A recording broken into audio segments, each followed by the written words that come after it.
Dans les rues, les voitures affrontent les inondations. Depuis plusieurs jours, la municipalité essaie de faire face pour lutter contre cette catastrophe.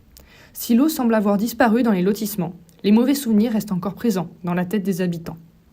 Ici, cette rivière reste encore à un niveau très élevé, mais le pire semble être passé dans ce quartier. Nous avons eu relativement de chance puisque l'eau n'est pas rentrée dans la maison, juste un peu dans le garage, mais tout ça s'était inondé. Tout le devant de la maison était inondé. Ce restaurant a lui aussi été en première ligne face à la tempête. Le vent ne cesse de faire augmenter la quantité de sable sur la promenade. La terrasse aussi s'est retrouvée submergée, la rendant impraticable.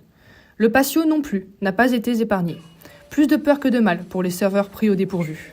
On a pris aussi nos précautions au niveau de la tempête, donc on a bloqué tous nos accès au niveau des portes avec des sacs remplis de sable pour éviter que l'eau rentre parce qu'on a quand même eu énormément de pluie. On a juste eu énormément de sable au niveau du bar extérieur, beaucoup de sable.